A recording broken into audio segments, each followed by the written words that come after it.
বাংলাদেশের মানুষকে নিয়ে আপনারা হাসি ঠাট্টা মশকরা শুরু করে দিয়েছেন।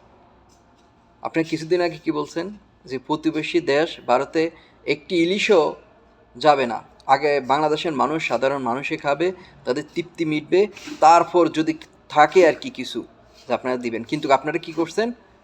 আপনারা 3,000 টন না কত টন আপনারা ইলিশ দিয়ে দিছেন প্রতিবেশীরা। হ্যাঁ, বুঝলাম আপনারা মানে ফ্রিতে দেন নাই, রপ্তানি করছেন। এখন আমি আমার প্রশ্ন, জনগণের প্রশ্ন, যে মানুষকে আপনারা যে সিম্পিতি কাজে লাগিয়েছেন কিছুদিন আগে, এখন যে রপ্তানি করেছেন বা দিছেন তাদেরকে, কী কারণে, কেন, কি বেনিফিট? হ্যাঁ, মুদ্রা আসবে, এটা আমাদের জন্য অর্জন বেনিফিট, কিন্তু প্রতিবেশী দেশের সাথে সম্পর্ক সুসম্পর্ক করার জন্য নাকি কোনো কিছু ইস্যু? কিছুদিন আগে ভুলে গেছেন তারা যে ফানি ছেড়ে দিছে, কত তারা আমাদের কত বন্ধু রাষ্ট্র, আমাদের নোয়াখালী ফেনী কী অবস্থা হয়ে গেছে। হ্যাঁ, এখন আপনাদের মুখের কথা।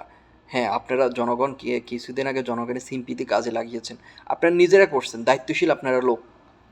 আপনারা নিজেরাই বলছেন যে সাধারণ মানুষ, আগে বাংলাদেশের মানুষ খাবে 300 টাকা করে বা যত টাকা হয় 400-500 কম দামে পাবে ইলিশের, যেটা তৃপ্তি মিটবে তাদের। ইলিশ হচ্ছে সুস্বাদু, সবসময় পাওয়া যায় না সুস্বাদু একটি মাছ। বাংলাদেশের জনগণের চাহিদা পূরণ যদি হয়, তারপর আগে বাংলাদেশের মানুষ খাবে। আপনারা নিজেদের মুখে বলছেন, আপনারা নিজেদের মুখে যে কথাটা বলে রাখতে পারবেন না, এই ধরনের কথা বলে সাধারণ মানুষের সাথে আপনারা হাসি ঠাট্টা মশকারি করবেন না। মানুষ আপনাদেরকে যেভাবে সম্মান দেয় কিন্তু সেরকম আর সম্মান দেবে না। কিছুদিন আগে আমিও এই ভিডিওটা বানাইলাম যে বন্ধুরাষ্ট্র ভারতকে, এখন আমাদের মুখে জবানটা থাকলো কই, রাখলেনটা কোথায়? এখন তারা তো আমাদেরকে থুতু দিচ্ছে যে ভাই কিছুদিন আগে বলছেন আপনাদের কথা, আর এখন তো আপনাদের জবানে ঠিক নেই। এখন দেখুন, আপনার খবর নিয়ে দেখুন, বাংলাদেশের মানুষ 300 না 400 টাকাতে খাচ্ছে, নাকি 1200-1500 টাকা দিয়ে কেজিতে পারছে ইলিশ মাছ, যেটা সুস্বাদু মাছ, সবসময় পাওয়া যায় না। বুঝলাম রপ্তানি করছেন, বেনিফিট আছে, হ্যাঁ, টাকা অর্জন হচ্ছে, মুদ্রা আসতেছে, তো আমাদের বাংলাদেশে যেটা সবসময় পাওয়া যায় না, যে ইলিশটা মানুষ তো পায় না, এই পূজার সময় আপনারা কি ফাটিয়ে দিলেন?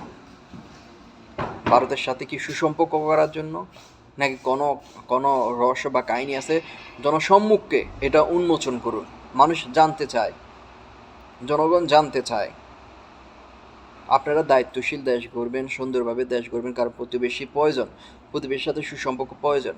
একটি দেশ পরিচালনা করার জন্য প্রতিবেশী রাষ্ট্র যেগুলো আছে সেগুলোর সাথে সুসম্পর্ক রেখে একটি দেশ পরিচালনা করা, এটা আমরা মানি।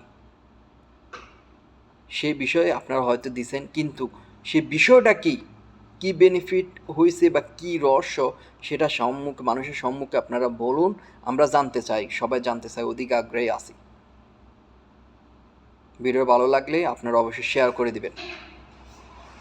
কিছুদিন আগে আপনারা বলছেন এক, এখন আর দুঃখজনক, কষ্ট পাইছি এই বিষয়টা।